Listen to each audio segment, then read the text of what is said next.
There is a stillness that arrives before sleep, a soft distance between thought and breath, a quiet doorway where the mind forgets to rush.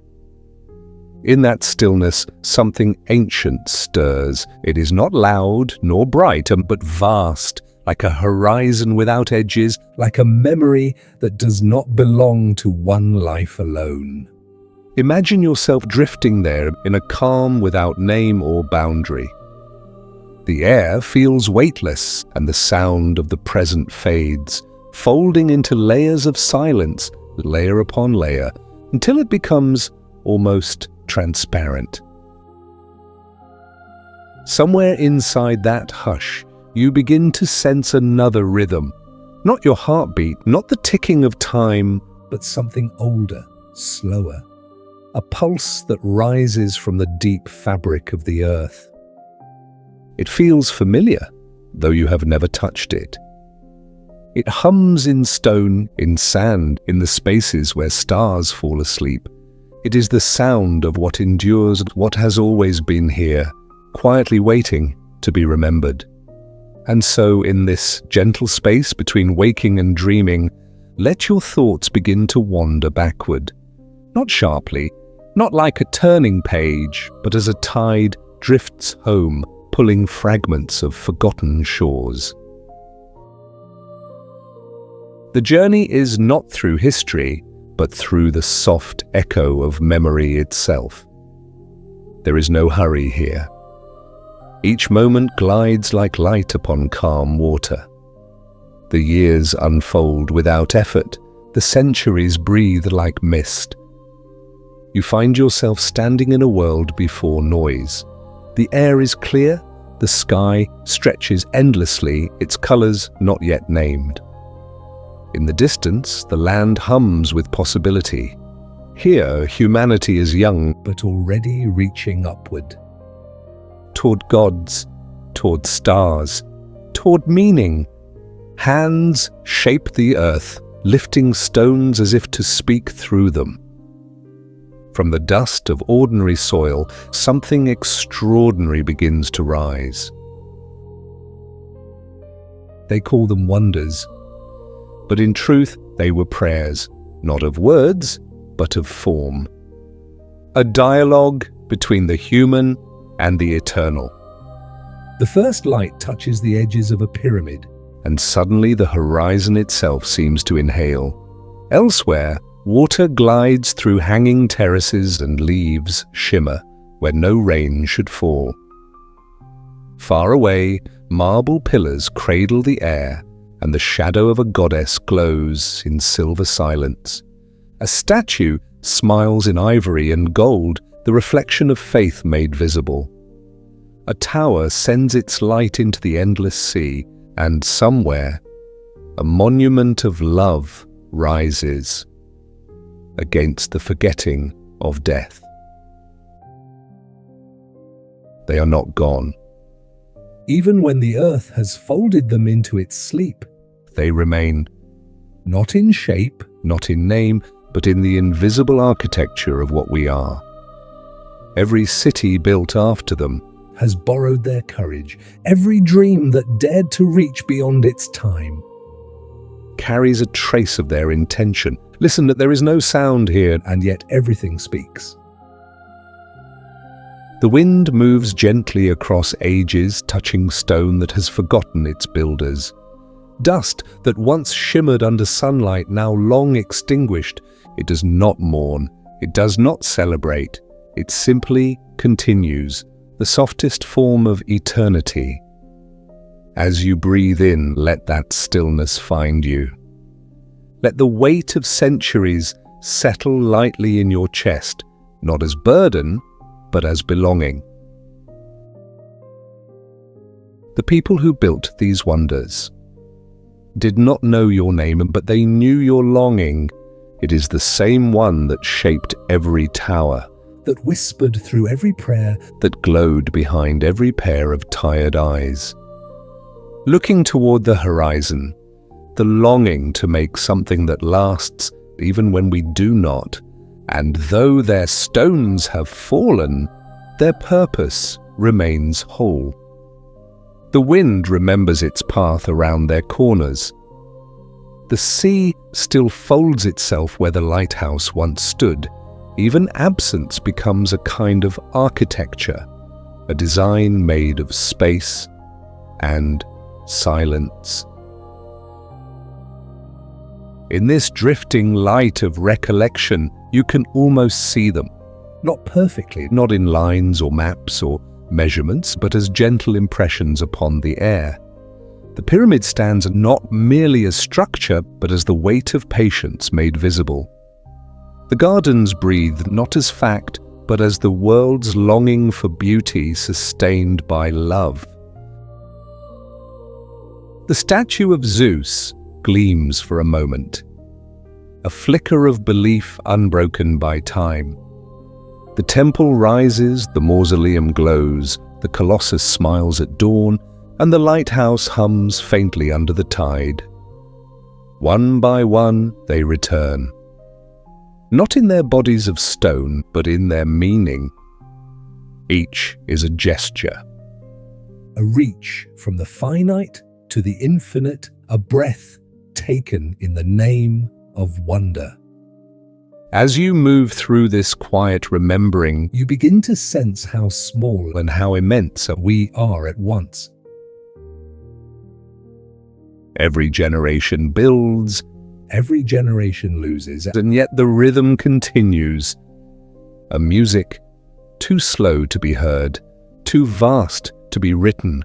It is not tragedy, it is simply the law of being. Even the stars obey it.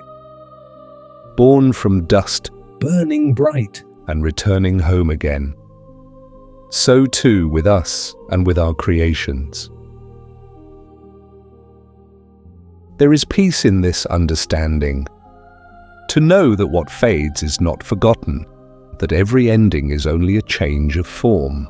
The wonders may no longer stand, but the act of building them still echoes through every dream, every heartbeat that dares to imagine more than survival. And so our journey will be gentle. We will visit each wonder not as ruins, but as lullabies carved into the earth. We will touch their stories softly as one touches ancient silk, knowing it will dissolve if held too tightly. The sand will guide us first through a desert where the stars lean close. Then water will carry us, past gardens that may have never bloomed, but whose fragrance endures in thought. We will pass through temples of moonlight, under skies that once shimmered with divine breath. We will meet the statues that believed in their gods, the towers that spoke to the sea, the graves that turned sorrow into art. And when the journey ends, we will find not loss, but continuity. For everything that ever was still is, in the quiet pulse beneath your resting hands. Let the night draw closer now. Let your mind loosen its grip on names and years. The world will wait. You are safe within the story. Here, time does not hurry. Here, memory is not sharp, but kind. The air moves in rhythm with your breath, and even the stars seem to drift a little slower. Somewhere beyond thought, the first stone is being lifted again, patiently, faithfully, as if the act of creation were another form of rest. The dream begins not with a door opening, but with a feeling, as though the world has tilted into quietness, and you are floating inside it. There is no need to move, no need to reach for anything, just listen. The earth hums softly, the past exhales its secrets, and the sky, vast and weightless, leans close to whisper dash dash, that all things once beautiful still are in the silence where memory and sleep meet. Chapter 1. The Pyramid of Giza, the Breath of Stone. Somewhere in the long silence between stars and sand, there lies a sea without water, a sea of gold and pale wind.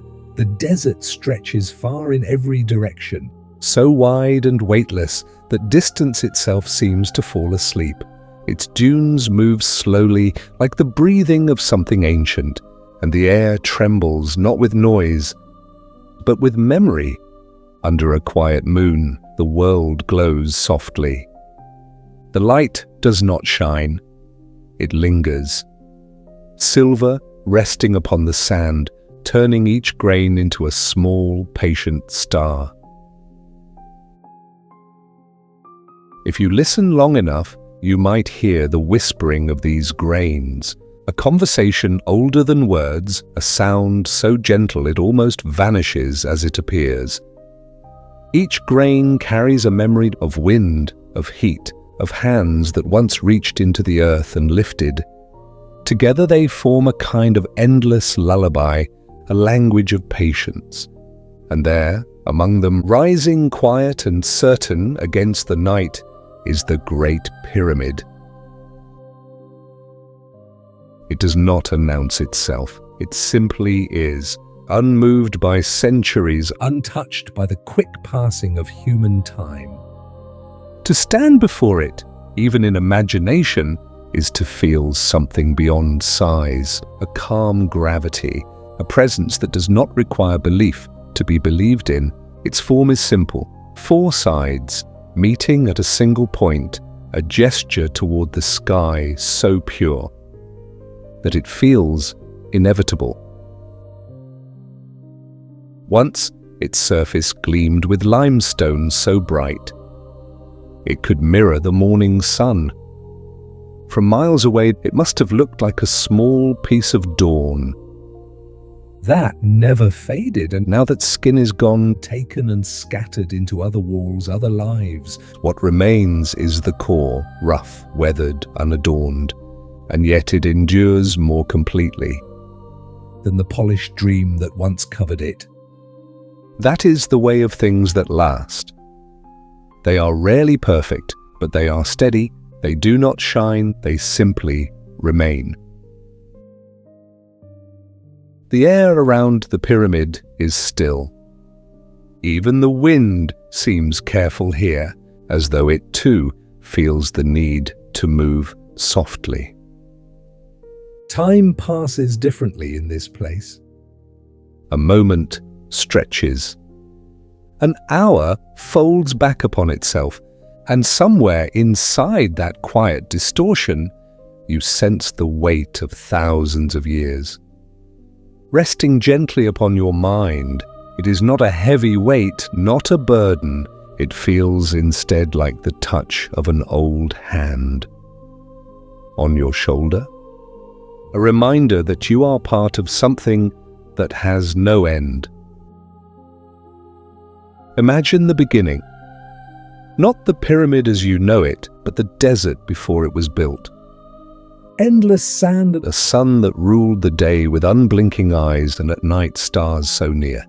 They seemed to hum above the dunes. People walked there, ordinary people with tired feet and hopeful hands. They carried stones and songs, lifting both with equal care. They did not rush. Each block was set upon another, in rhythm with the human heart. Step by step, breath by breath, they raised a mountain. And in their work, there was no thought of eternity, only the simple wish to complete what had begun. They did not know that their quiet persistence would outlive empires. They did not plan to build something that would survive the world. They only built because building was what their hands understood. The pyramid rose from that patience, not from glory, not from conquest, but from the same quiet force that keeps rivers moving and stars burning long after we forget their names. The desert watched them. It has always been the silent witness, enduring every storm, every breath of change. It covered and uncovered the stones, as though testing their resolve. When the last block was placed, perhaps there was no celebration, perhaps only the wind curling softly around the edges and the quiet knowing of completion. The Great Pyramid does not demand attention. It invites it. You do not look at it, you look through it as though its lines draw your gaze inward, to something vast and still within yourself. Even now, as centuries have folded over it like waves, it remains untouched in essence. The air tastes dry, but within that dryness is a sweetness. The sweetness of something pure, untouched by hurry or noise. If you were to lie at its base, the sand beneath you would feel warm, but not harsh. You could close your eyes and hear the hum of stone, a low, steady vibration. That feels almost like breathing. Some say the pyramid was built as a tomb, others as a stairway for the soul. But when you are this close, labels dissolve, purpose becomes irrelevant. You realize that it is not only a monument, it is a form of listening. It listens to wind, to sun, to silence. It listens to you. There is something about its shape that calms even thought itself. The sharpness of its edges meets the softness of the horizon, and in that meeting, tension disappears. This is not the silence of emptiness. It is the silence of completion, the kind of quiet that arrives when everything is exactly where it belongs. In this moment, you are standing not outside history, but within its heart. You are breathing the same dry air that moved across the faces of builders long forgotten. You are hearing the same small tremor of wind that once brushed across the fresh-cut stone. And though their names have vanished, their rhythm remains. Every heartbeat is an echo of theirs. They built with purpose, but they also built with presence. They were here in this same quiet, in this same sun. Their songs, long dissolved into dust, may still linger in the tone of the air. If you listen closely, not with ears, but with stillness, you might feel them a vibration, a pulse beneath your ribs, and a reminder that effort and rest are not opposites, but partners in the making of time. The desert knows this. It teaches by example. It moves, yet it remains. Its shape changes, but its nature does not. The pyramid learned from it, built from its patience, its endless willingness to hold and release. When the sun rises, light slides down the pyramid sides. Like golden water, each edge catches the glow and sends it quietly across the sand. At noon, shadows vanish.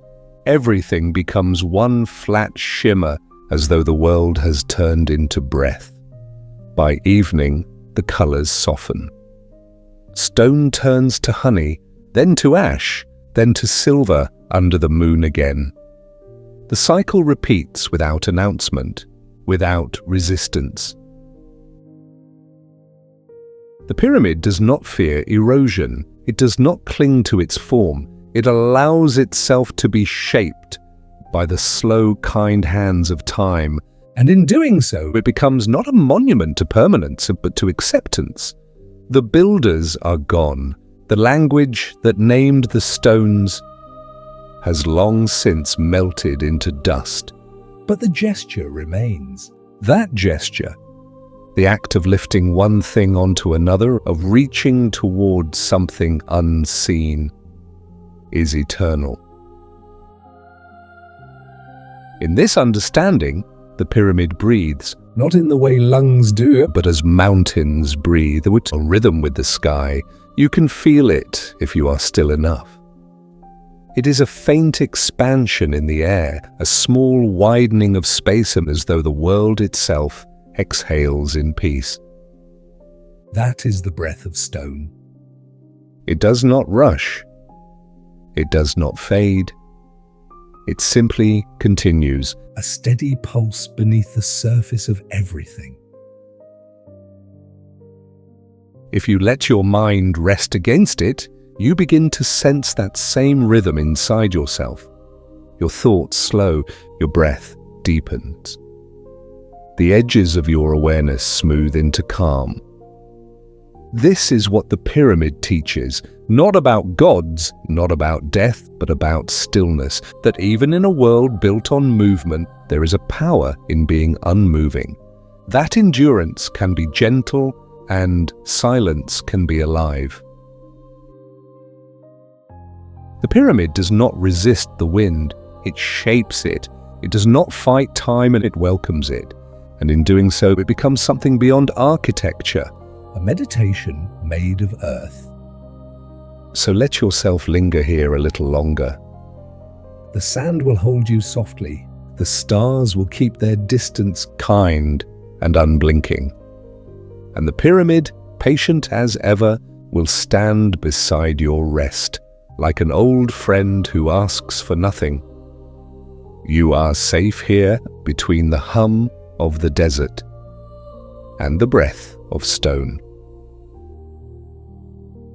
No history, no noise, no urgency, only the long, slow pulse of something that has always known how to wait. Breathe with it. One breath for the builders, one for the centuries, one for yourself. And as you drift, remember, nothing truly vanishes. Even dust remembers its form.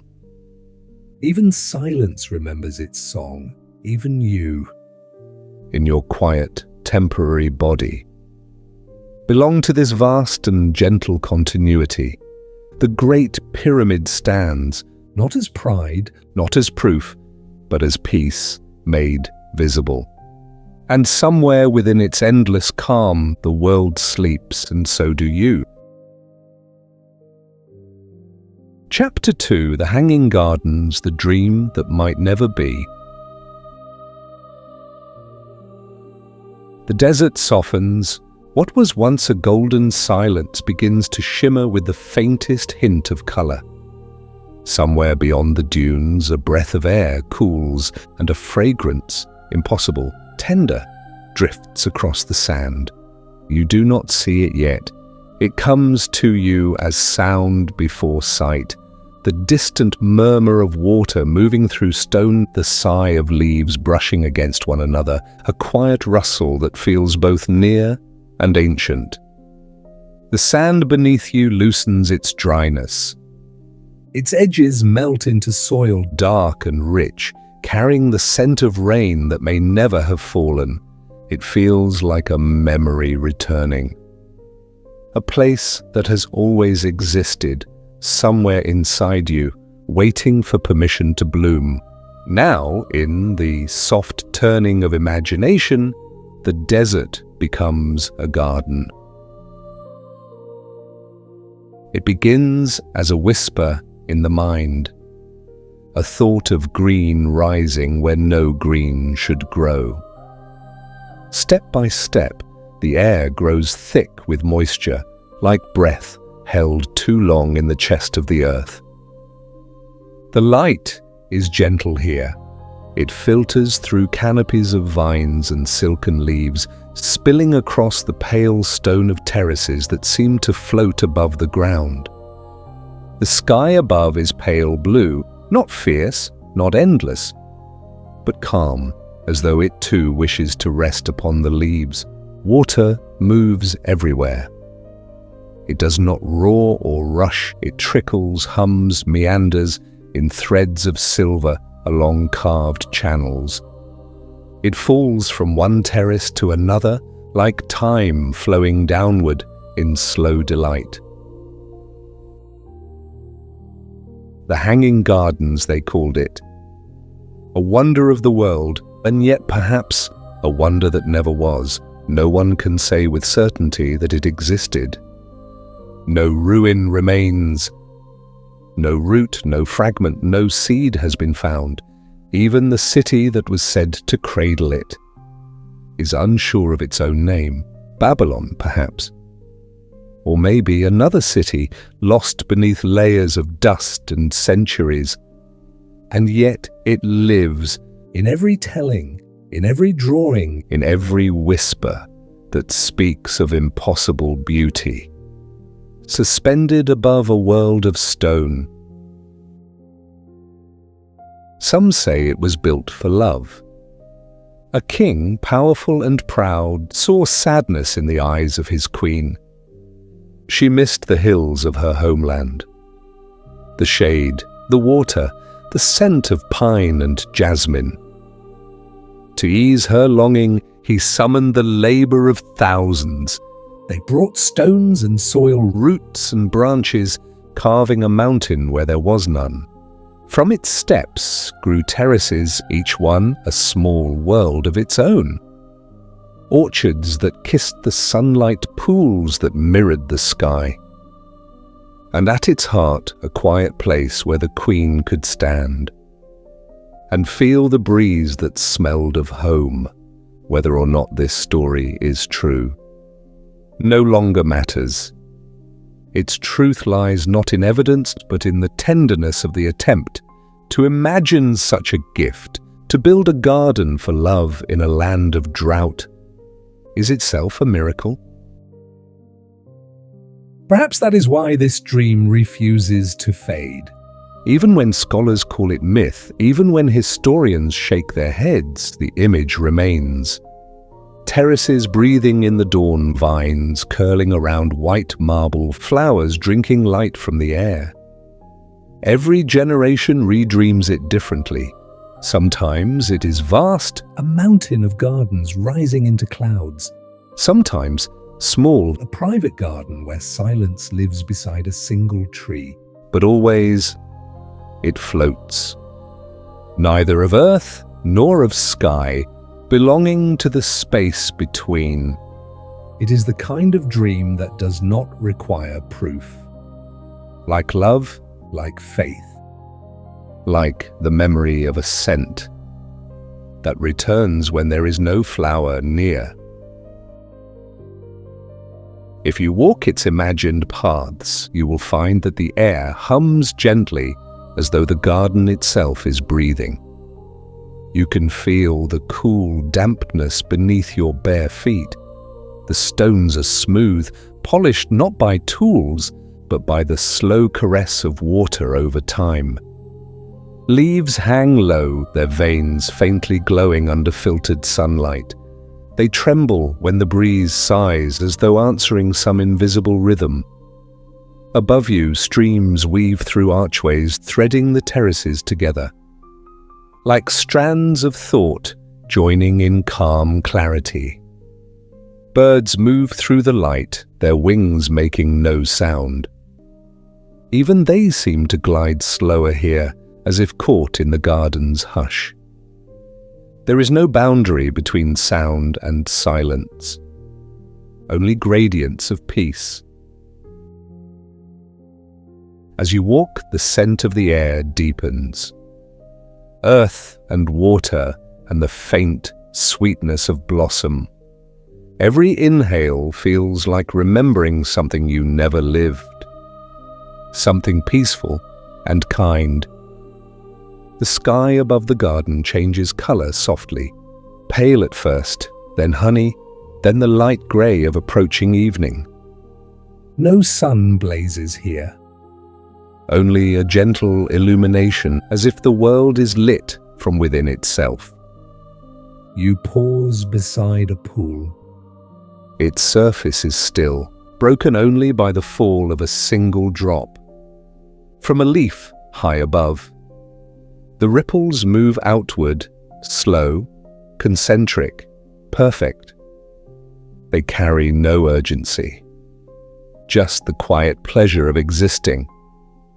If time exists in this place, it moves as water does, without haste, without end. The hanging gardens were said to be fed by hidden streams drawn from faraway rivers lifted by intricate machines of bronze. The knowledge of how they worked has vanished. Perhaps the truth is simpler. Perhaps imagination itself was the water, because what nourishes the mind can be as real as what nourishes the roots. We build entire worlds inside ourselves, and they bloom even when no one sees them. The garden might never have stood in Babylon, but it stands in every heart. That believes in gentleness strong enough to make the desert green. Now the terraces open wider. You look out across their edges, and beyond them, the world stretches flat and gold. The desert lies there still unchanged, vast, patient, waiting. And yet, from here it seems softened, as though even the dunes have begun to dream of leaves. Water drips down the steps beside you, The sound like whispered conversation. It speaks of continuity, of small things persisting quietly. While the great things fade away, this too is a form of wonder, that even illusions can teach endurance. If you sit here beside the pool and the vines, you might begin to notice that the air has a rhythm. Not the rhythm of breathing, but something slower. The rhythm of becoming. The garden grows without effort. Its leaves unfold without intention. The vines do not hurry to climb. They simply follow the pull of light, and you, sitting there, become part of that same unfolding. Your thoughts settle, your breath widens, your awareness spreads quietly into every shade of green. It is not escape. It is return. Return to the stillness that existed before noise, before purpose. The hanging gardens. They might never have existed in soil and stone. But that does not mean they are not real. Reality, after all, is not always the measure of truth. There are truths that live only in the imagination, And yet they shape the heart more deeply than monuments ever could. The story of the gardens is not about architecture or irrigation. It is about longing, the quiet wish to bring comfort to someone you love. That wish, carried through centuries, has more endurance than marble. It has more permanence than any wall. It blooms again each time a person creates beauty for another without asking to be remembered. That is how myths survive, by turning into acts of kindness, by planting seeds in new hearts. Now, as the garden darkens toward evening, a soft mist begins to rise from the lower terraces. It coils through the arches, delicate as silk smoke, and gathers in pools of silver air. The vines glisten faintly. Tiny lights, not fire, not stars, appear among the leaves, perhaps reflections, perhaps dreams given shape.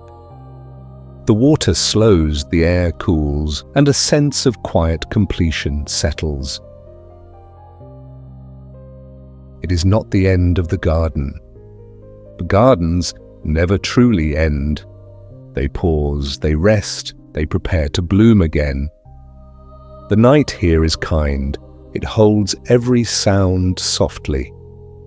Even silence feels warm.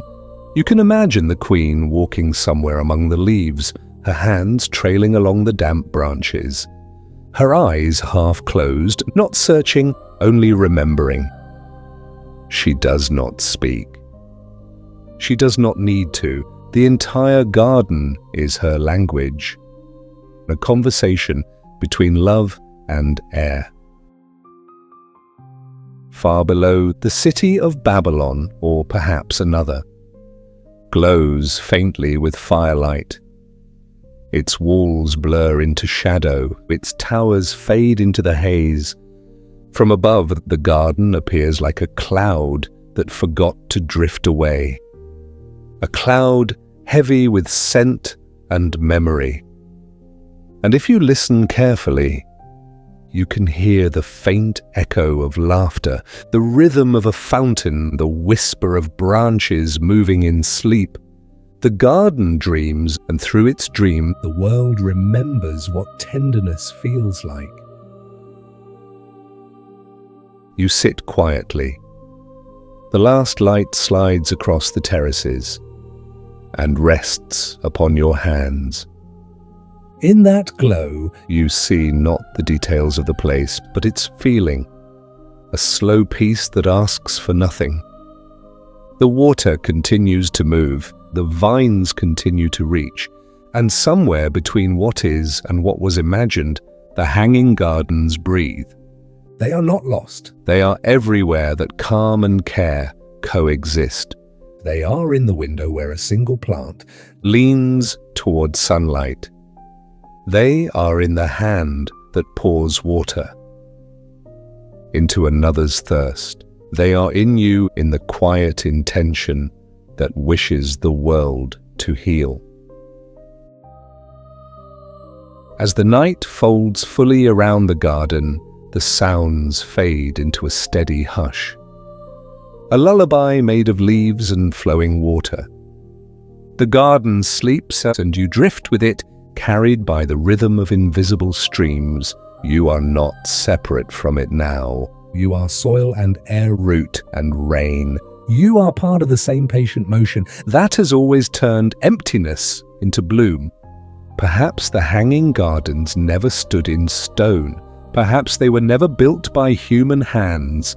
Perhaps they are built now in this very stillness within the architecture of your breath. That, too, is real. Let the thought settle softly inside you that what may never have been can still continue to exist, as long as someone remembers it with gentleness. For even a dream, when tended quietly, becomes a kind of garden. And as you rest, as your own breathing slows to match the rhythm of water, you too become a gardener of silence, cultivating peace where noise once lived, nurturing stillness where longing once stirred. The desert outside has fallen quiet again, but here within the heart of imagination, the green endures. It breathes, it waits.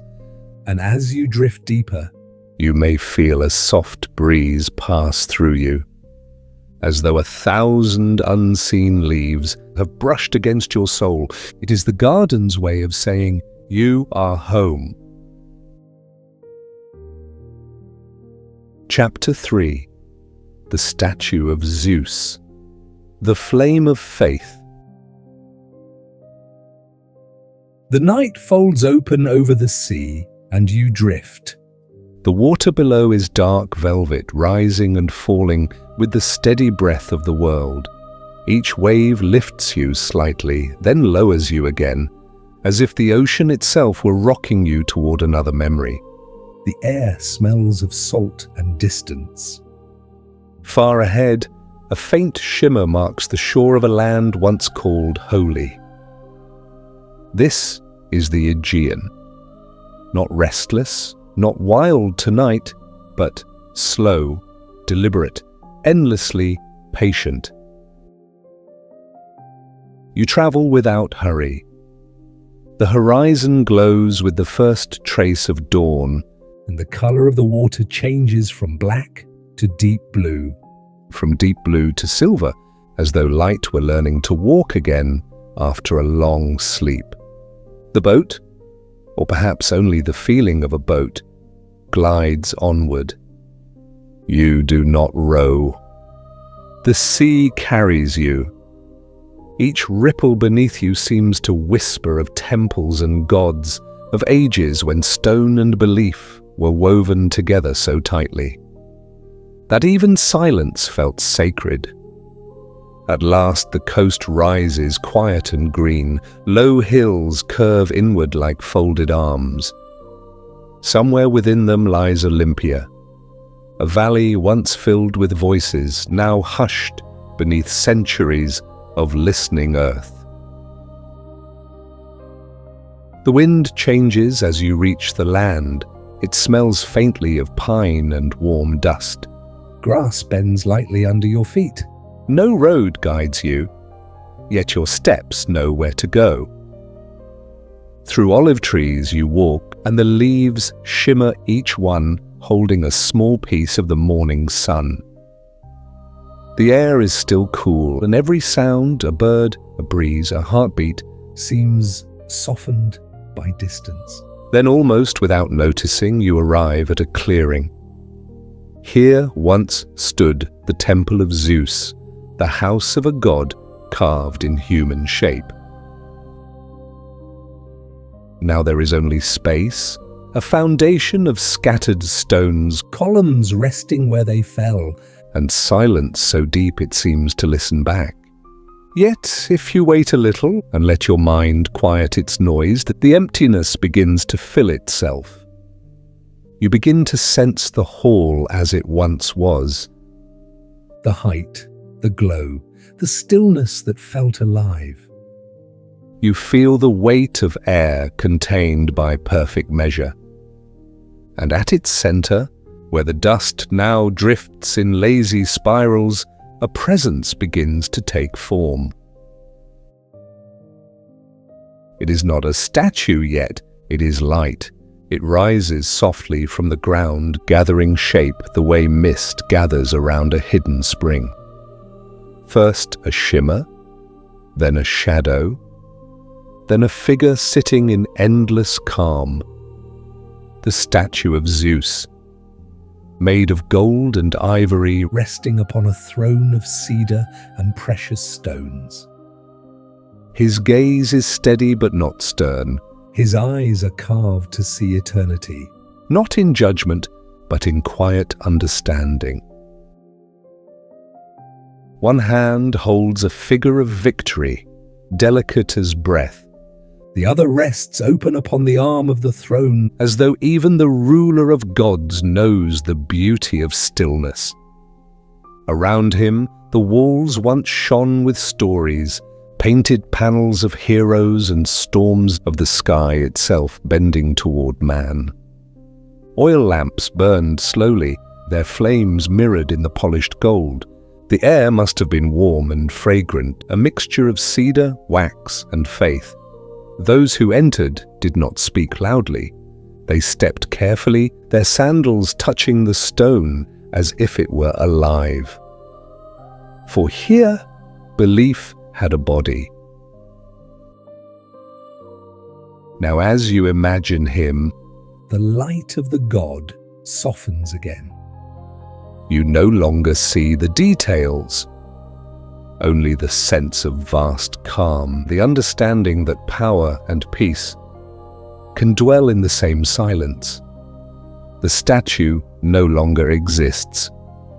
It was carried away by time's slow tide. By fire, by forgetfulness. Its wood cracked and its gold melted, its ivory turned to dust. But something of it remains not in museums or ruins, but in the quiet architecture of faith itself. Because faith does not end when its symbol burns. It changes form like light passing through water, still shining, only softer.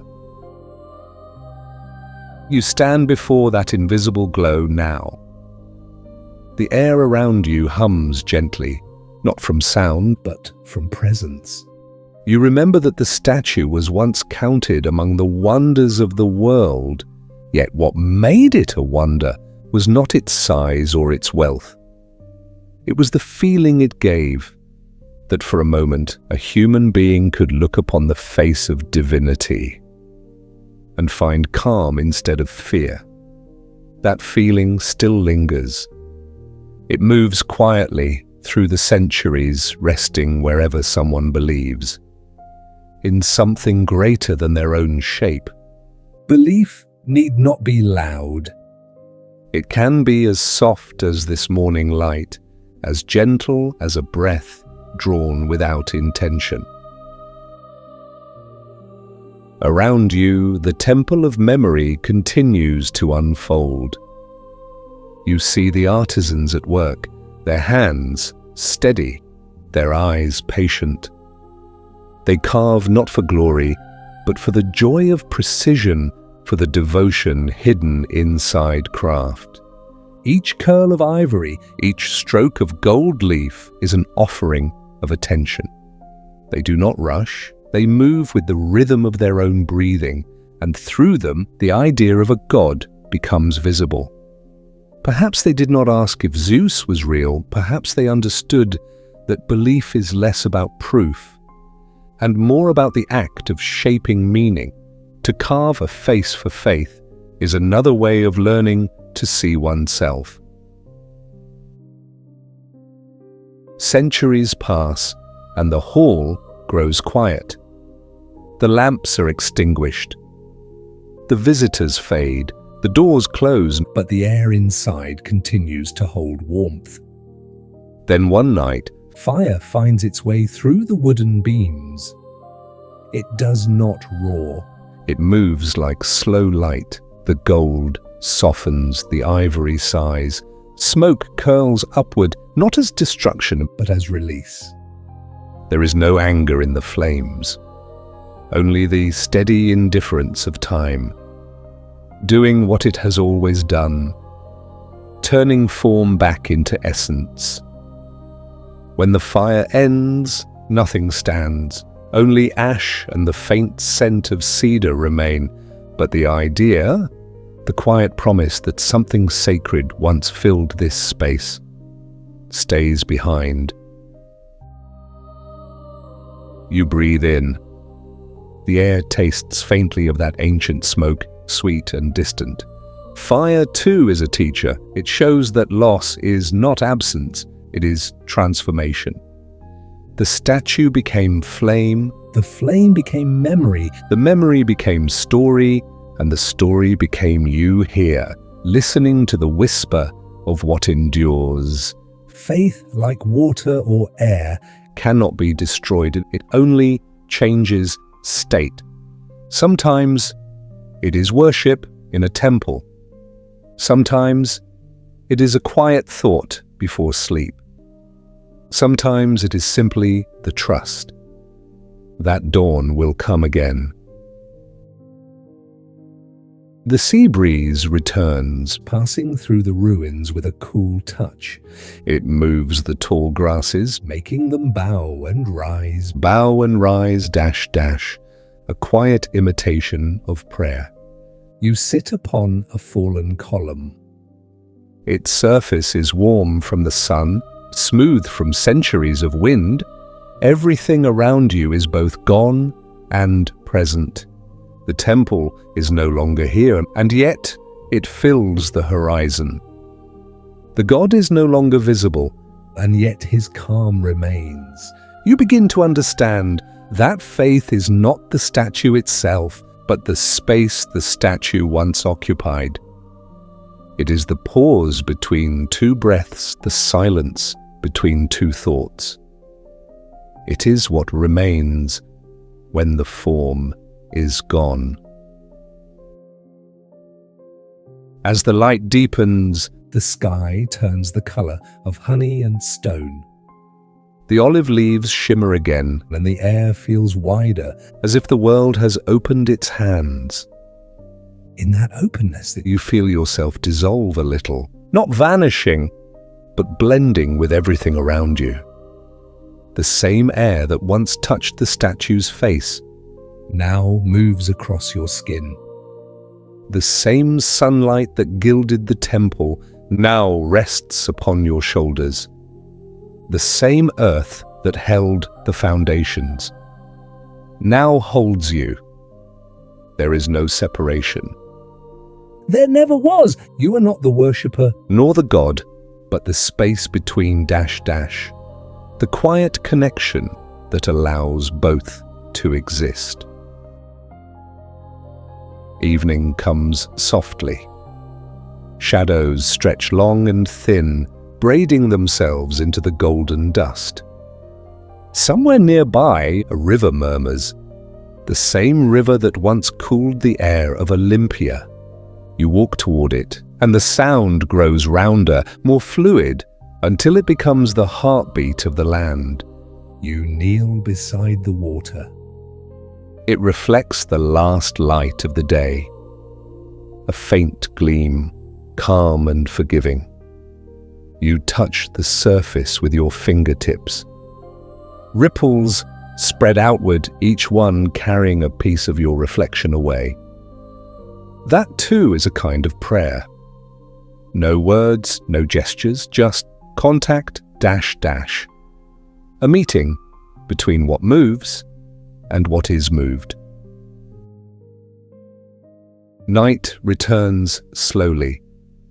The first stars appear above the hills, and in their glow you can almost see the outline of the god again. Not in form, but in light. He is not seated now. He is everywhere. In the wind that passes through the grass, in the water that carries starlight, in the steady rhythm of your own breath. The flame that once burned his temple has not gone out. It has only spread wider, so wide it no longer needs a place to live. It flickers now in every act of quiet faith. A hand offered, a promise kept, a moment of peace found in the middle of noise. This is the true statue, Not carved, not gilded, but alive. You lie back upon the grass. The earth beneath you feels solid and kind. The sky above curves endlessly, and between them you rest balanced in the gentlest of eternities. The air is cool now, but not cold. The night hums softly, a sound without source, like the memory of distant music. You think of all that has passed, the builders, the priests, the travelers, the fire, the forgetting, and you realize that none of it was ever wasted. Every flame, every fall was another step in the same quiet dance. Faith does not demand permanence. It asks only to be felt. So rest here, dear traveler, in the glow of invisible divinity. Let the breath of the sea and the pulse of the earth become one long note beneath your thoughts. There is nothing to seek now, nothing to keep, only this, the warmth that remains after the fire, the calm that follows every act of creation. The statue may be gone, but its lesson endures. That strength need not shout, that greatness can be gentle, that belief, when quiet, becomes peace. The night holds you close. The stars burn slowly, patient and small. And somewhere between their light and your breathing, the flame of faith continues, unseen, unfading, forever soft. Chapter 4. The Temple of Artemis, the light that would not stay. The night has thinned into silver. Somewhere, far from the sea and the shifting dunes, a faint shimmer marks the edge of another world. The boat drifts quietly toward a coastline wrapped in sleep. A faint wind moves over the surface of the water, folding the moon's reflection into trembling ribbons. You hear only the sound of crickets and the slow turning of waves against stone. The air is warmer here. It smells of myrtle and salt, of rain that never quite arrives. This is Ephesus, once a city of marvels, now a whisper of marble beneath the earth. The past lies scattered across the valley like forgotten jewelry. Pillars, pedestals, the shadows of steps that led to nowhere. And yet even in ruin, something of its rhythm remains. The wind seems to trace old patterns through the columns. The crickets sing as if keeping time for an unseen procession. You stand among the remnants and the moonlight gathers around you. A still tide of silver washing over stone. For a moment, everything holds its breath. And in that breath, the temple of Artemis begins to rise again.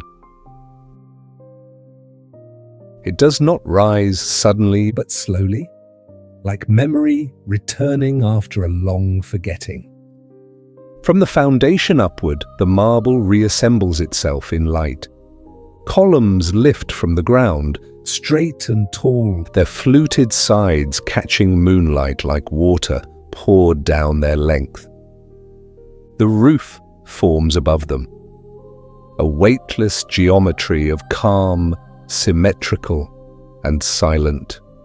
Within, the air hums softly, not from sound but from reverence. The temple is vast, and yet it feels intimate, as though it has been built not to impress the sky, but to invite it closer. Inside this hall of quiet perfection, shadows move gently across the walls. They do not come from flame, but from the slow shifting of moonlight through the open doors. At the far end, you see her dash. Artemis. Not as a statue now, but as presence, as calm, as the soft awareness that watches over all things wild and free. Her light does not dazzle, it soothes, It moves across the marble like a sigh, finding every curve every hidden corner. and turning them to silver. You breathe in, And the air feels clean, as though it has passed through centuries of prayer. This place was once among the grandest temples ever built, one of the 7 great wonders. It stood upon foundations older than its own stories, built and rebuilt again, by generations who believed that beauty itself was a form of devotion. They came not only to worship, but to understand stillness through structure, to see what harmony looked like when translated into stone. the columns rose by the hundreds. Each one carved with care, each one echoing the next. The temple did not shout its greatness, it simply breathed, a rhythm of symmetry and light. And in the center, the goddess, Artemis, guardian of birth and wilderness, Of moonlight and soft departures. she was not a goddess of war or storm, but of distance, the quiet kind that allows things to live and move in peace. Her temple was not a fortress. It was an embrace. But even beauty is not safe from longing. One night, as the moon turned full, a single figure stepped through the gates. With a torch in hand, he was not a soldier, not an enemy of the goddess. He was a man who feared being forgotten. He sought immortality, not through creation, but through ruin. The flame touched the wood, and the wood remembered how to burn. At first, the fire moved softly, like a dancer's slow breath. Then it climbed higher, coloring the marble in shades of orange and gold. The goddess did not cry out. She did not descend. She watched, calm and still, as her temple turned into a sunrise that would never end. The man's name was remembered, The builders' names were not. but that too is the nature of fire. It keeps what it pleases and releases the rest. When morning came, the temple was gone. Only smoke remained. Thin, silver, curling into the sky like a prayer undone. And yet, Ephesus did not forget. The people rebuilt her home. Stone by stone, They lifted the columns again. They carved new figures, painted new walls. They believed that beauty deserved a second chance. For a time, the temple stood once more, a renewal, a testament to endurance.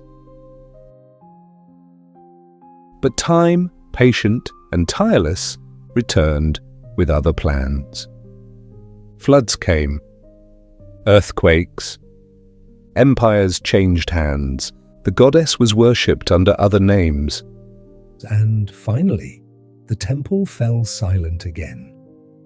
One by one, the columns collapsed. The marble was taken, carried away to new buildings and new prayers, until, at last, only a single column stood, alone, patient, watching the stars. If you walk there now, you can still find it. The air around it hums with frogs and night insects. A thin pond gathers rainwater at its base.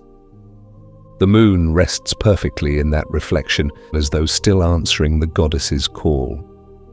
The column does not mourn what was lost. It stands quietly, content in its endurance. Sometimes the wind moves through its cracks, and the sound it makes Is like distant chanting.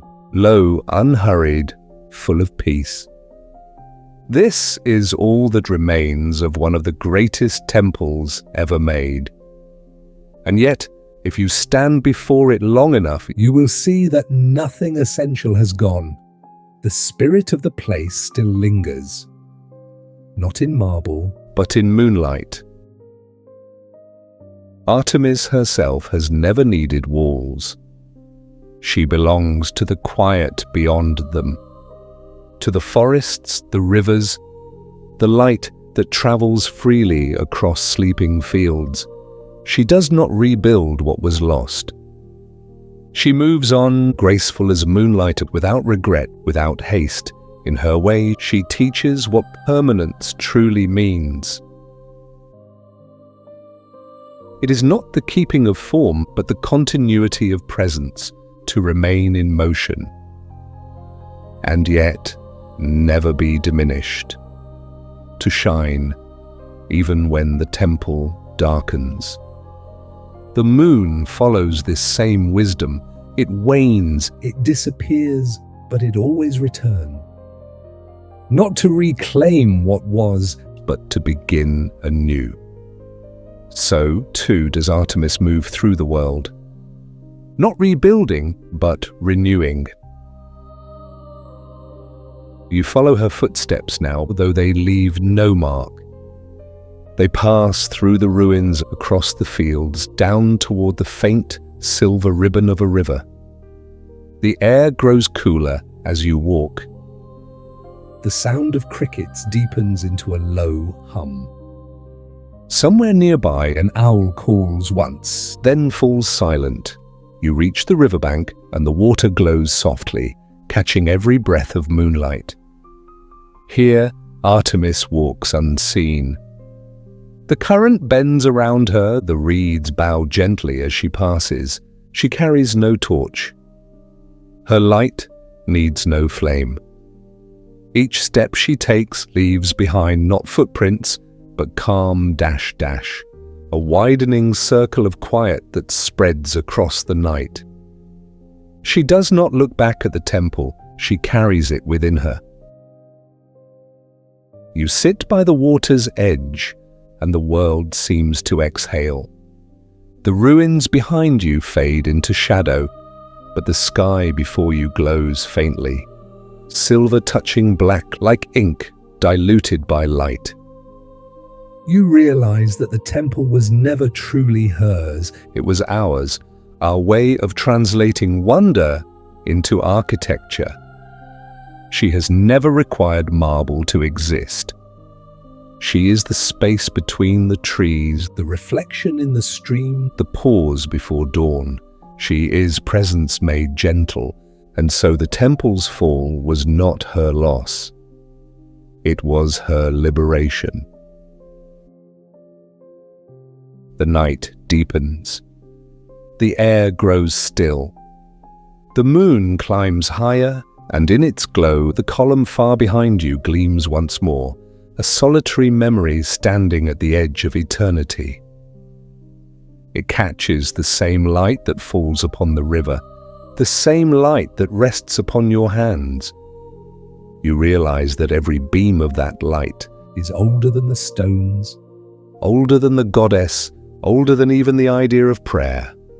And yet it continues to travel, crossing distance without fatigue, arriving everywhere, touching everything. That is how Artemis endures, not as image or idol, but as light that will not stay, yet never leaves. You close your eyes, Not to sleep yet, but to feel more deeply the stillness around you. You can hear the faint rhythm of the river, the quiet whisper of night creatures moving through the grass. Their sounds form a kind of slow, natural language, a song without melody, without beginning or end. Perhaps this is the true hymn of the goddess, the patient pulse of life continuing. even after all temples have fallen. Every creature is her devotee, every shadow her altar, every breath her offering. And you, sitting in her moonlight, are part of that prayer. The air cools further. Mist rises lightly from the water. It curls around you, soft and transparent, like memory itself, learning how to let go. You feel your thoughts loosen, Untangling from history, from time, from the need to hold meaning too tightly. The goddess is near, but not in the way presence is near. She is the absence that holds everything together. The silence she leaves is not emptiness, it is peace. You remember now how every wonder before this one has taught the same truth, in its own quiet way. The pyramid taught patience. The gardens taught longing. The statue taught transformation. And now the temple teaches release. To build is divine, but to let go, that too is sacred. Artemis knows this. she moves without clinging. Without mourning what was, her beauty lies in her freedom. The night has grown long, and yet no fatigue touches you. The rhythm of the world feels slow and kind. The stars reflect upon the river, and for a moment it seems as though the sky has bent down to drink from the earth. You breathe. In. Out. Each breath feels older than thought, as though it belongs to something vast that borrows you only for a while. The column gleams faintly in the distance, its reflection trembling in the pond. A breeze moves through. When the light breaks, then mends again. Even in this, There is lesson dash dash. That beauty is not in perfection, but in endurance, softened by time. You lie back upon the grass. The earth is cool and firm, above you the moon stands still. a quiet witness to all that has passed and all that will come again. You do not need to search for Artemis. She is here, woven into every particle of light, at every breath of wind. You do not need to rebuild her temple. It already stands. In the shape of the night, in the rhythm of your pulse, in the calm that now fills your chest. You have become the column that remains. Steady, patient, listening. And through you, the goddess walks again. The world is silent now. The sea far away whispers softly to the shore. The river continues its endless conversation with the moon. And you drift within that stillness. No longer visitor or witness, but part of the same eternal ease. Artemis moves on, As she always has, graceful as moonlight, untouched by ruin, unhindered by memory. She carries the temple within her light, and when she passes through your dream, some small part of that light stays behind, enough to remind you that nothing truly sacred can be lost. The light may not stay, But it always returns. and as it returns, it brings you gently into peace. Chapter 5. The Mausoleum at Halicarnassus. Love carved in marble. The air grows still again, as though the world is pausing between sighs. From far away, the sea murmurs against the edge of the coast, and beyond its calm blue skin lies the city of Halicarnassus, a name that once shimmered like sunlight on white stone, Now spoken only in a whisper. The land is quiet, but not empty. It remembers. Every grain of dust here carries a trace of voices, of footsteps, of the slow and patient sound of chisels meeting marble. You walk through the valley as dawn begins to soften the night. The air smells faintly of myrtle and wet earth. Shadows linger at the edges of the stones, stretching long and thin across the ground, like threads woven through time. There, in that gentle light, you begin to see the outline of something vast. Not rising toward the sky now, But resting within it. it is the ghost of a monument once called a wonder of the world. It was not built for gods, nor for victory, but for love.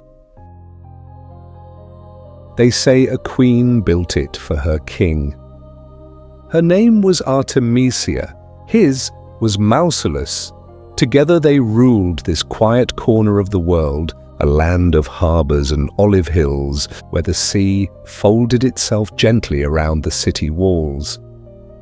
When he died, the queen did not weep in public. Her grief moved inward, deep as the tides that hid beneath the calm surface of the bay. And from that stillness came a decision to build something that could hold not only his body, but the silence that follows goodbye. The mausoleum rose slowly, tier by tier, stone by stone. Each block was placed with the kind of care that can only come from the hands of devotion. The builders did not hurry. They worked as though time itself had paused to let love take shape. The foundation was cut deep into the hill, where the earth was cool and firm. Upon it grew a platform broad enough to hold the dreams of an empire. Then came the walls. Smooth marble from distant quarries, Pale as dawn, strong as memory. At the corners stood statues of lions, their eyes carved to watch the horizon. Columns rose above them in calm procession, and between the columns panels of relief told stories of life, of journey, of return. Atop it all, A stepped pyramid of stone reached upward, and on its summit, a chariot carved in perfect stillness, two figures side by side, the queen and her king forever riding toward the horizon. It was not only a tomb, it was a translation of love into matter, love given architecture. love given permanence.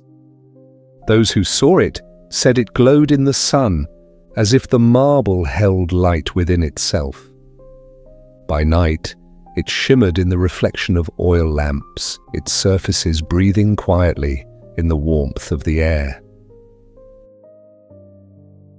The years passed, and the monument became part of the city's heartbeat. Sailors returning home saw it from the sea and felt the comfort of continuity. Children grew up under its shadow, believing that love, once built, could never fall. The queen herself would come at dusk and sit before the gate of her creation. No words were needed. She had already spoken everything through stone. In the stillness of that place, and perhaps she understood, that grief is another name for remembering. That love does not end, it only changes form. Centuries drifted by. Empires shifted like sand beneath the tide. The sea carried new languages to these shores, and still the mausoleum stood. Its marble pale, its carvings calm, its silence undisturbed. Travelers came and marveled, poets wrote of its beauty, philosophers spoke of its symmetry, its balance between heaven and earth. They said it was a poem in stone. Each column a verse, each shadow a line break. And yet, even poems fade. The earth beneath the monument began to stir. Winds grew stronger. The ground trembled softly, as if the world were shifting in its sleep. One day, the tremor deepened. The stones that had stood for centuries shivered and began to move. The lions fell first, then the columns, then the roof that had carried the lover's chariot. The mausoleum bowed to the inevitable, and the sea watched in silence. When it was over, only fragments remained. Blocks of marble scattered among wildflowers, broken limbs of statues half buried in soil, the once perfect steps of the pyramid now softened into mounds of pale stone. But the word remained. Mausoleum! It travelled from tongue to tongue, from century to century, until it became a name for every resting place of the great. What had begun as one woman's act of devotion became a language of remembrance for the entire world. Even in ruin, love had found a way to endure. You walk among those fragments now. The moonlight brushes against their surfaces, revealing the faint traces of carved wings and robes, faces weathered into abstraction. There is no sadness here, only stillness. The air carries the faint sound of waves, folding themselves upon the shore as if the sea is speaking softly to the stones. You reach out and touch a piece of marble. It feels cool, smooth, as if it still remembers the hands that shaped it. For a moment, you feel those hands through time. The artisans who carved, the queen who dreamed, the love that once moved through all of them, like a quiet current. Grief and love are not opposites. They are two tides that move in rhythm, rising and falling upon the same shore. The mausoleum was not built to defy death. It was built to give death a place of peace, to make stillness beautiful, to show that remembrance too can be art. Perhaps that is why it lingers in thought. Long after its stones have fallen, because what matters most is not that it stood once, but that it continues to rise. Each time we recall the tenderness that built it. The night deepens and the ruins glow faintly under the stars. Between the fallen columns, tiny flowers bloom dash dash. White, delicate, unafraid. The earth has taken the monument back, but gently. The roots move around the stones, not through them. They cradle the fragments as if protecting memory itself. It is quiet here. The kind of quiet that feels alive. The kind that carries both ending and beginning in the same breath. You can almost hear the whisper of chisels again, the murmur of workers sharing stories, the sound of a queen breathing slowly in the dusk, listening to her grief take shape. If you listen closely enough, you may even hear the faint rhythm of hooves, the echo of the marble chariot that once stood at the top. It moves not through space now, but through memory. Its wheels turn softly, drawing a path through your thoughts, leaving trails of light that do not fade. The lover's ride, still not toward the horizon, but through the long corridor of time. A motion without distance, a journey without destination. This is how love endures, not by holding, but by continuing. You sit among the stones, and the breeze from the sea finds you. It carries the scent of salt and jasmine, and something older. The quiet sweetness of limestone after rain. The stars above Halicarnassus shine steadily, unhurried, as though they too are keeping vigil. In their glow, You see that the ruins are not broken. they are simply unfinished. A story still being told. A love still being carved by time's patient hand. Each crack, each missing piece is a breath in the great rhythm of remembrance. Perhaps the Queen knew this even as she built it. That no monument can truly preserve what it honors, only echo it. That to love is to let something continue beyond your own shape. The mausoleum was her way of saying goodbye, And also of saying, still, I am here. and though the stones have fallen, her whisper remains in the word we still speak. Every mausoleum, everywhere, is a descendant of hers. Each one another translation of the same longing. To keep the beloved close, even when the body fades, even when the world forgets, the echo remains. The night wind deepens. It moves gently through the ruins, Playing quiet music on the edges of the stones. The rhythm is slow like breathing. You close your eyes, and in that calm darkness, you can feel the monument reassembling itself. Not in the world outside, but within you. Layer upon layer, memory builds. The foundation is tenderness. the walls are patience. The roof is the acceptance that all things pass. And at the top, the chariot glows once more. Two figures carved of light. Side by side, forever moving toward peace. The sea sighs. A small wave touches the shore and recedes.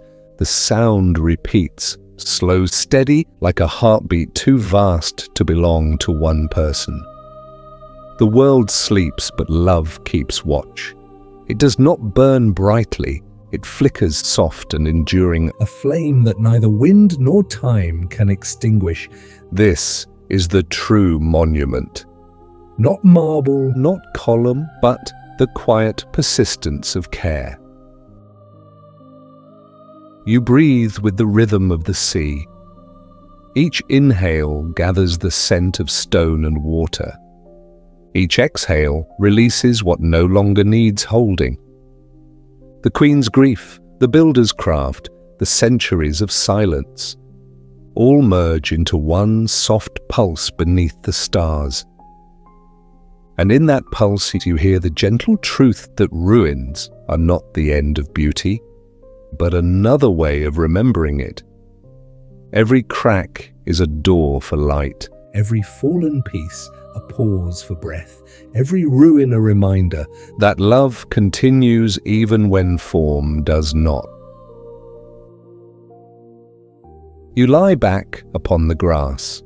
The earth is cool. Above you, the constellations drift slowly toward dawn. You can almost see the marble of the mausoleum turn to mist, then to air, then to the quiet expanse of sky itself. It was never meant to last forever.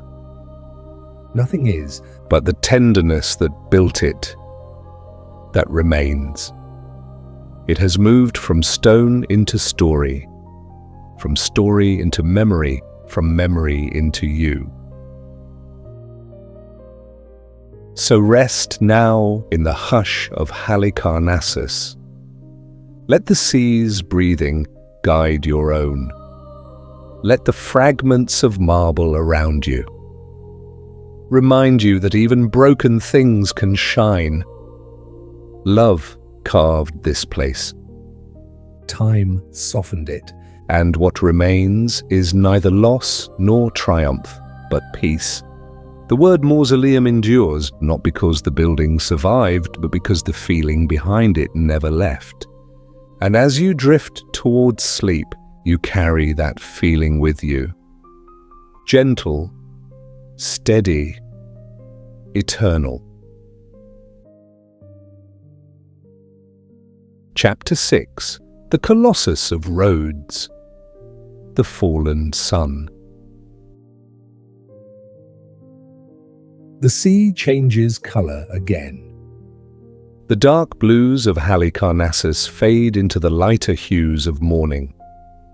The water glows softly, its surface trembling with light that feels both ancient and new. Far ahead, the curve of an island rises from the horizon. Rhodes, the gate between east and west, a place where wind and water learned to speak together. As you drift closer, the waves grow smaller, flattened by calm. The air tastes of salt and heat, and somewhere in the distance, gulls begin to stir. The first light of dawn spills over the sea like honey, and the world turns slowly gold. It was here, once, that the sun itself was believed to have taken shape. Here that human hands caught its light, melted it into metal, and gave it a body. They called it the Colossus. A god in bronze, a sun made visible, a dream that could be seen from every ship that entered the harbour. Imagine the port as it was. Two long arms of stone reaching out into the water, embracing the tide. Between them, sails drifted in and out, and the air rang with the sound of ropes, of merchants calling to one another, of waves folding gently against the quay. And above it all, rising from the very edge of the sea, stood the god. Not in anger, not in triumph, but in calm. His body shone with the same light he was meant to honor. At dawn, the bronze turned to fire. At noon, it gleamed like liquid glass, and by night, the moon traced its outline with silver. His name was Helios, the sun itself brought to earth by the people of Rhodes, to watch over their island with quiet majesty. They built him after a victory, but not out of pride. Their city had endured siege and storm, and when peace came, they offered thanks in the form of creation. From the bronze of fallen weapons, they forged a body instead of another war. From the echo of battle, they made silence stand upright. Piece by piece, the statue rose. For 12 years they worked under the sun that burned and blessed them equally. The sound of hammers and chisels became the rhythm of their days. And when at last the final plate was set, the harbour looked different, as if the sky had chosen to touch the earth. The Colossus did not stride across the harbour, as later stories claimed. He stood quietly at its edge, 1 foot on each side of the quay facing the horizon. He did not block ships. He greeted them. Every vessel that entered Rhodes passed beneath his gaze, bathed for a moment in borrowed sunlight. Imagine walking near him at dawn. The air would still be cool, the water smooth. The first rays of the sun would strike his shoulders, then flow down the length of his arms and across his chest to the stones below. The sound of the waves would echo softly inside the hollow bronze, turning the god into a bell that sang without intention. The people of Rhodes would pause, and their eyes lifted not in fear, but in quiet awe.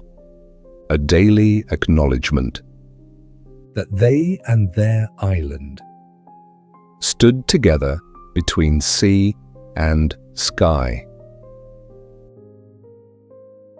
For a time, all was peace. The harbour thrived. Ships came and went, and the Colossus watched them silently, a sentinel of balance. But balance never lasts.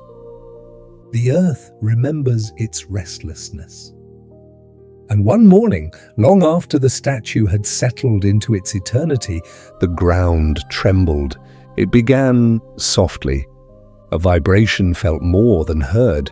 Then suddenly the sea surged, the hills shuddered, and the air filled with a low thunder of breaking stone. The Colossus swayed. The bronze groaned like a living thing. Cracks spread along his legs, thin as threads at first, and then widening until the sun god bent toward the earth and met it. The sound was not a crash. It was a sigh, the exhale of something returning to its source. When the tremor ended, dust rose in spirals across the harbour, and the statue was gone. For 8 centuries he lay there, his body scattered, his form undone. Great fragments of bronze rested among the reeds, half buried in silt, half shining when the sun passed over them. Travellers came to see him even then, and they said he was still magnificent, greater in ruin than many temples in their pride. Children climbed upon the fallen hands, fishermen tied their nets around the broken feet, and the sea began to weave its own stories through the hollow pieces. The god had fallen, but the light that made him continued to move across the water each day. Centuries passed, empires came and went, and still the remains of Helios slept beside the harbour, bronze dulled but unforgotten. Then one day new men arrived, traders who saw not divinity but value. They melted the fragments down, turned them into coins and cups, into pots and armour. The body of the god became many small things scattered across lands he had never seen. Perhaps in this way he was not destroyed but multiplied. His light carried quietly into countless hands, his presence hidden in the ordinary, a merchant's lantern, a soldier's buckle. A bowl that held the evening meal. The god became the world again. And yet even now the people of Rhodes still wake each morning. To the same rising sun, they still walk to the edge of the sea, feeling its warmth on their faces, and in that warmth the memory of the Colossus lingers. The statue is gone, but the light remains, untouched, unbroken, eternal. Perhaps that was the true monument all along. The sun needs no shape to be sacred. It shines upon the ruins, and the living alike, without preference, without end. You walk now through the modern harbour. Ships rest quietly against their ropes. The air carries a faint hum of engines. But beneath it, you can still hear the sea's ancient breathing. The place where the statue once stood is marked only by a pair of stone foundations, each one topped with a deer. Symbols of gentleness and grace. The great god of bronze has become silence, and that silence feels kind. You stand where his shadow once fell, and though no metal gleams before you, the morning light folds around your shoulders, as though welcoming you home. The sun rises again, unconcerned with what has been lost, faithful only to its own rhythm. The lesson of Rhodes is simple and yet vast. Even broken things still shine. The statue fell. The bronze was scattered. But the radiance it once embodied was never his to keep. It belonged to the sky, to the sea, to everyone who wakes and opens their eyes to light. That radiance remains. It touches the surface of the water now, then your skin, then the stones that have seen every sunrise since. It moves endlessly, never owning, never staying, always returning. If you listen carefully, you might still hear the voice of the Colossus. It is not made of words, but of rhythm. The soft roll of waves, the quiet hum of morning, the faint metallic sigh when the breeze passes through the harbour walls. It says, all things rise and all things rest. It says, what falls does not vanish. It becomes the ground for what rises next. There is peace in that knowing, a peace that feels like light settling over water. The people of Rhodes have long since stopped mourning. They have learned the art of acceptance. Each sunrise is a continuation, each evening a promise of return. They know now that the sun itself is the only statue that endures. It stands not in bronze, but in the sky, rebuilt anew each day, broken each night, and born again with quiet certainty. To live beneath such constancy is to learn the patience of the world. You sit at the harbour's edge. The water moves gently against the stone. Somewhere a bell rings, its sound carrying softly over the waves. The light warms your face. It does not rush. It spreads slowly, filling every space, turning the ordinary into gold. For a moment, you feel yourself become weightless, as though you too are made of bronze. Softened by time, open to the sun's touch. There is no difference between you and the light, between the harbour and the sky. Everything shines the same. You close your eyes. Behind your lids, the world glows red and gold. A quiet fire that asks for nothing. You imagine the Colossus not standing, not fallen, but resting. His vast form dissolved into warmth, his face no longer metal, but morning itself. He is everywhere now, in every reflection, in every soft gleam of light across the sea. His lesson endures. To shine need not mean to tower. To endure need not mean to resist.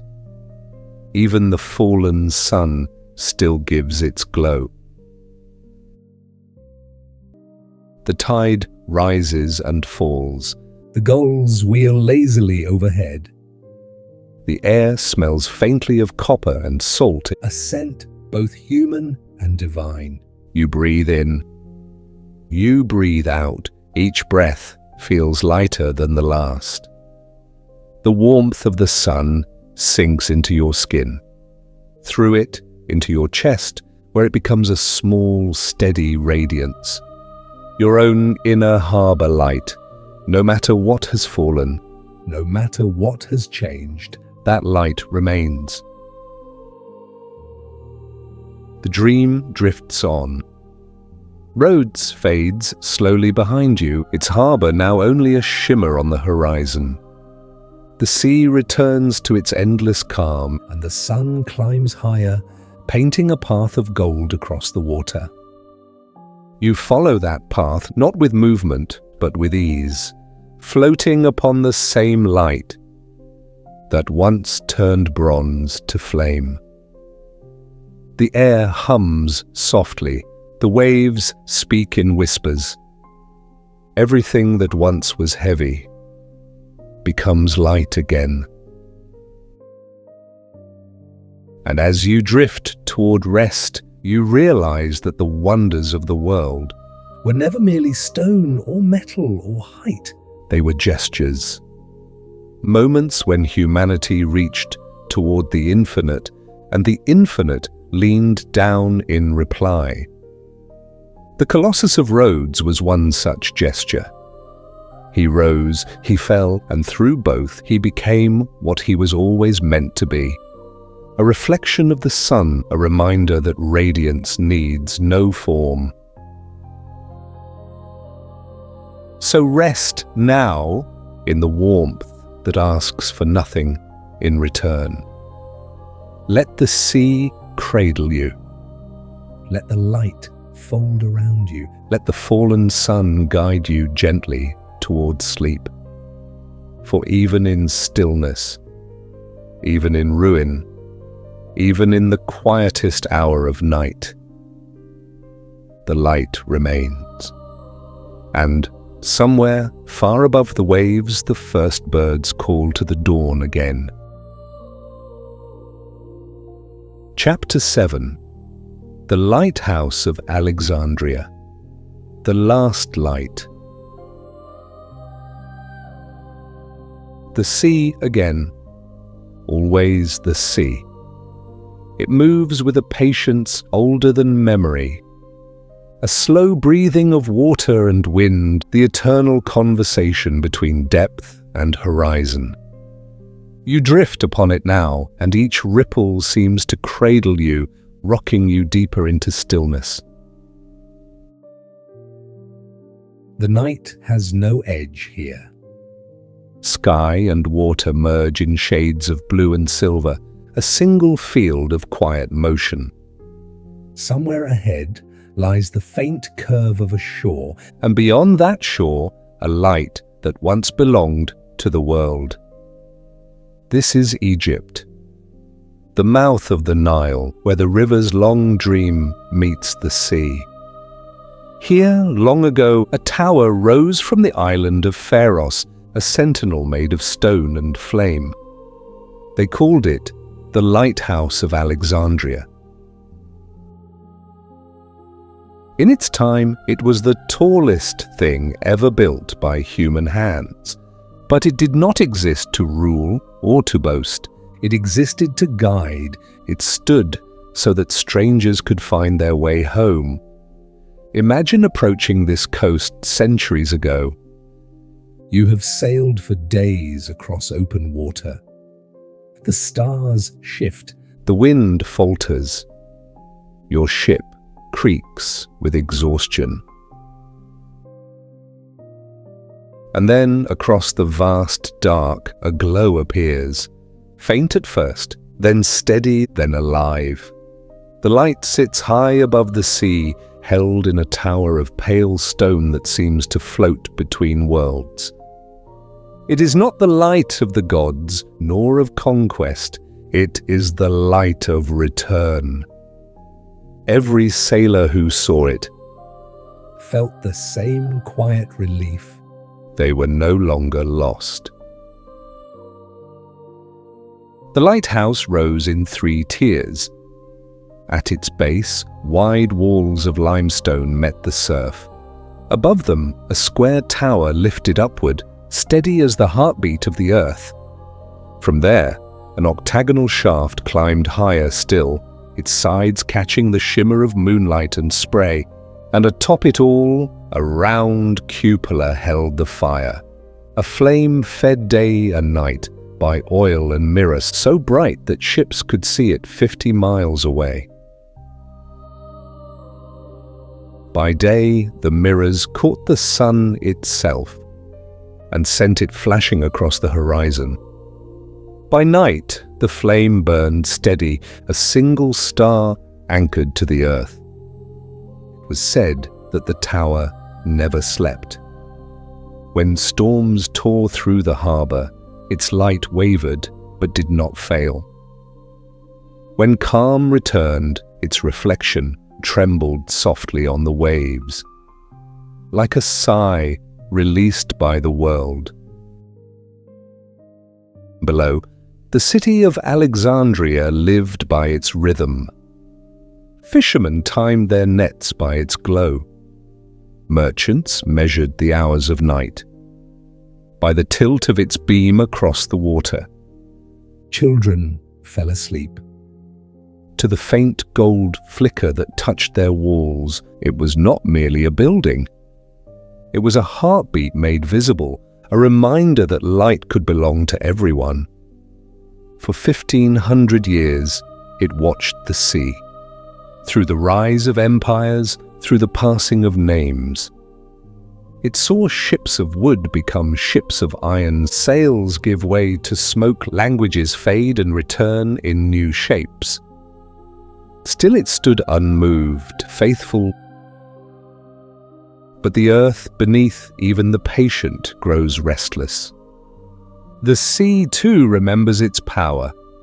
And one night, long after the tower had ceased to surprise the horizon, the ground began to tremble. The waves rose with sudden force, as though answering a command too deep to resist.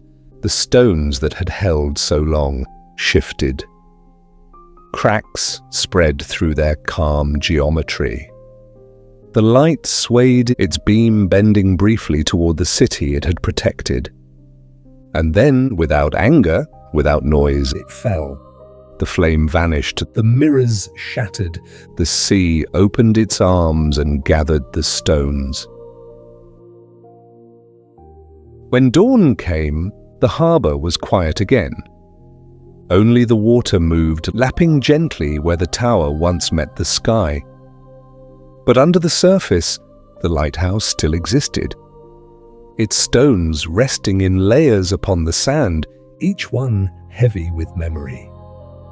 Fish wove between them. coral began to grow along their edges, delicate and bright. The sea did not destroy it, transformed it. The light had gone below to learn a different language. The slow language of currents and shells. Centuries passed, And the lighthouse slept. the city changed above it, new walls, new harbours, new voices. But somewhere beneath the waves, the old stones remained, their surfaces softened by time, their story intact.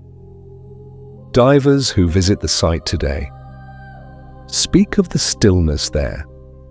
A peace that feels deeper than water.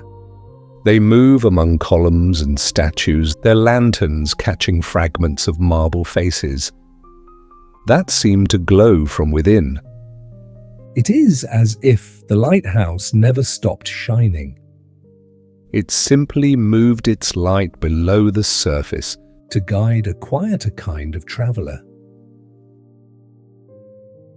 Every flame that burns must end, but light itself does not die. It changes form, finds new vessels, learns new paths. The fire that once blazed in the cupola of Pharos became the spark of 1,000 smaller lights, a candle in a window, a lamp carried through storm, a story whispered before sleep. It became the shimmer in every harbour lantern, the glow of each city at dusk.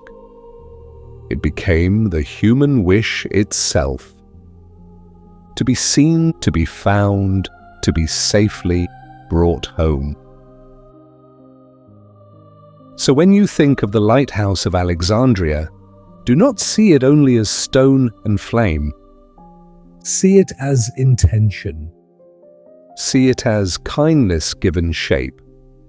It was built not to conquer darkness, but to companion it. To say to every lost soul upon the water, I see you. Keep going. Even now, that promise continues.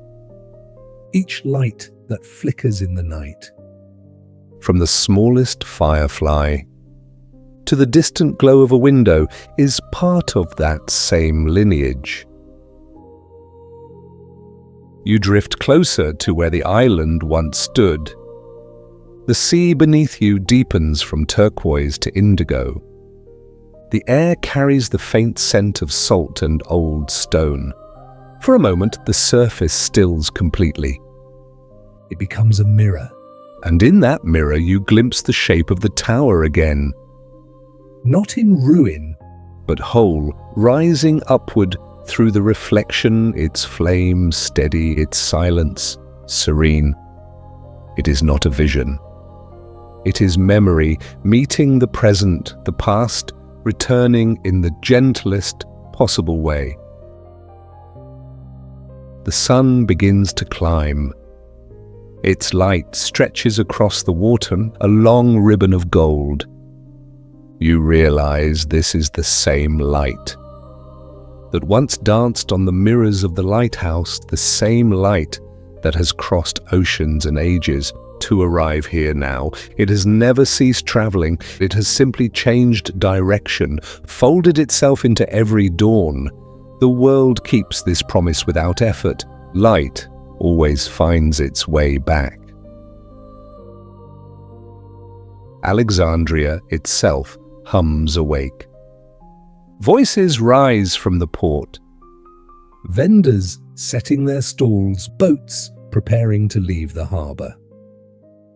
The day begins its quiet work. And yet, within all the motion, there remains a stillness. It lies at the centre of the city where the old lighthouse once stood, and it hums like the memory of flame. People pass by without noticing, but the sea remembers. Each wave that touches the shore seems to bow slightly before retreating. You sit at the edge of that water. The wind moves through your hair like a whisper. The horizon stretches before you, soft and endless. You think of every traveller who once looked toward this same horizon, seeking the glow that meant safety. You realize that you too are part of that same seeking, that same small, steady faith. That light exists somewhere ahead. It does not matter if the tower stands or falls. It does not matter if the flame is seen or hidden. Light continues. It is the quiet truth of existence. You close your eyes for a moment, and behind them the world turns golden. The shimmer you see there is not imagination. It is memory dash dash, not yours alone, but humanity's. Every generation builds its own lighthouses, a song, a promise, a single act of kindness. They rise, they fall, and yet the light keeps moving, refusing to disappear. Somewhere far below, on the sea floor where coral now grows, the stones of the lighthouse rest. They do not regret their fall. They have found new purpose. Small fish shelter between them. Anemones wave like slow flames. The sea has turned ruin into sanctuary. Even there, in that quiet depth, light filters down. Soft, fractured, beautiful. It dances across the ancient walls, and for a moment everything glows again. The last light was never lost. It simply learned to shine differently. You breathe in, you breathe out. The rhythm matches the sea. The horizon brightens further. The sun climbs higher, painting the waves with ribbons of white fire. And you feel the warmth reach your chest, your hands to your face. This warmth is the same gift the lighthouse once gave, a reassurance that light is always returning. You are both the sailor and the shore, both the seeker and the signal. The glow you follow is the glow you carry. The sea murmurs softly.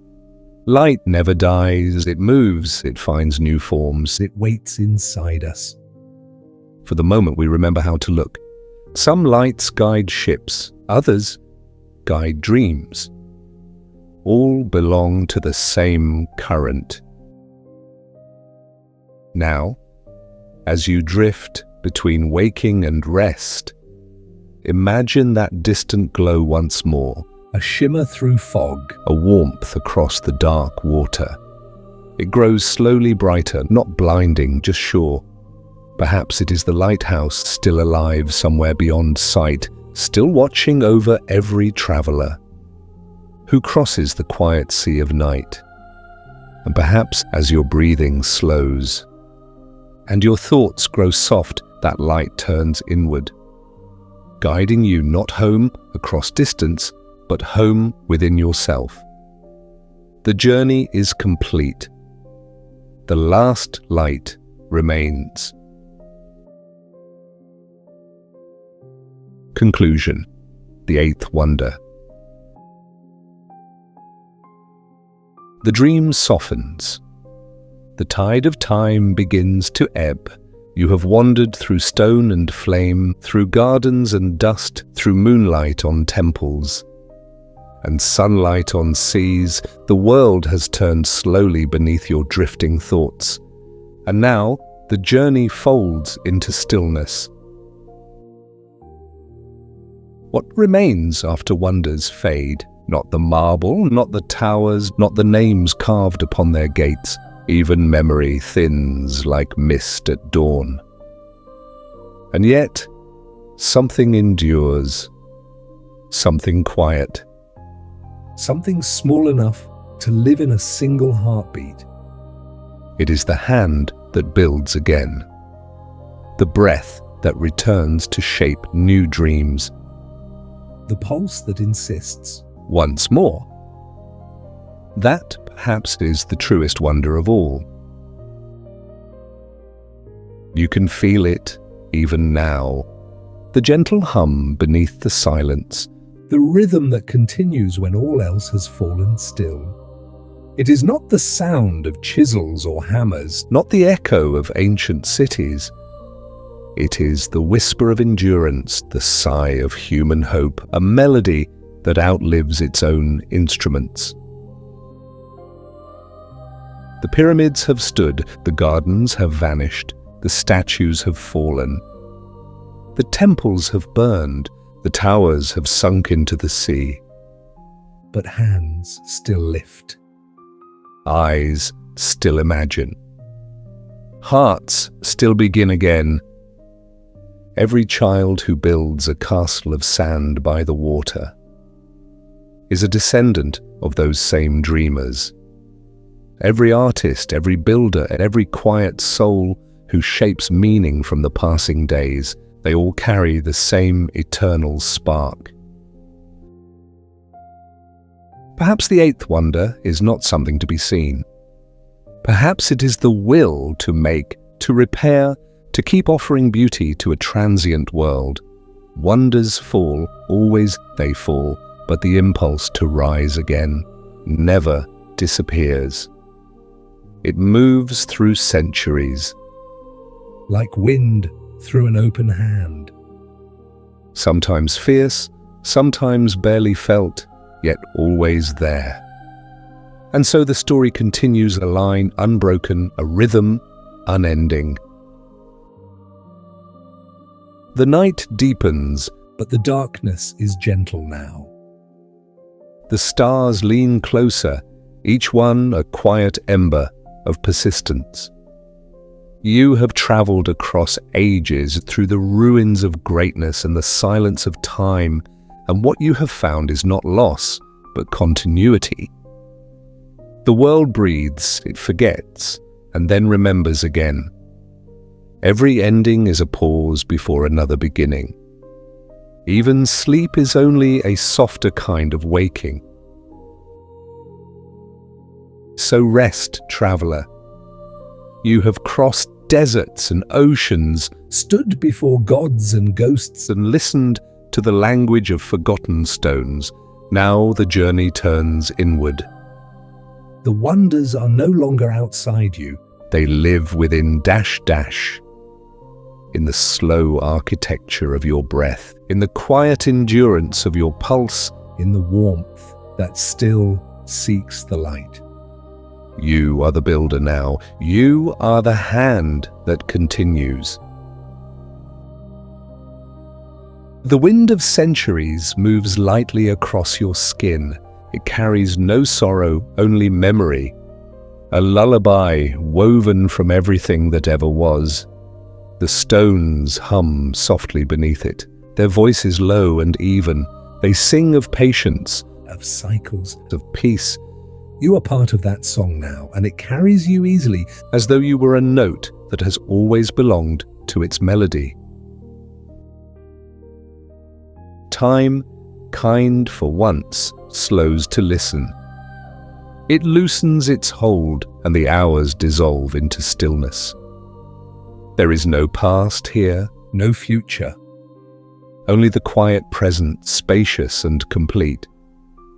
The air feels warm and the darkness feels full, as if the world has drawn a deep breath and decided to rest. You too can rest. Let go of the weight of names, let go of the echo of centuries, let go of every wonder that ever tried to outlast its own shadow. The greatest wonder Is not to endure forever, but to live fully, to build knowing the wind will come, and to love the building anyway. That is the eighth wonder. Not stone, not flame, but the quiet courage to begin again. Sleep now, traveler of ages. The journey has brought you home. The sea is calm, the air is soft, the stars are patient above you. The earth beneath you hums a low, tender note, as if it too has been waiting for your rest. Breathe once more, slowly. Let the centuries fall away like dust from your shoulders. Let the silence cradle you gentle as the hand that first built a dream. you are safe. You are whole. You are timeless.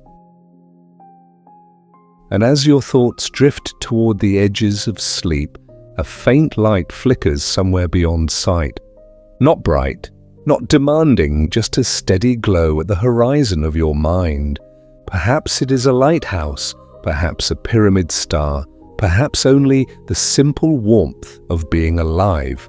Whatever it is, it will wait for you until morning. The world rests now, but its wonder remains.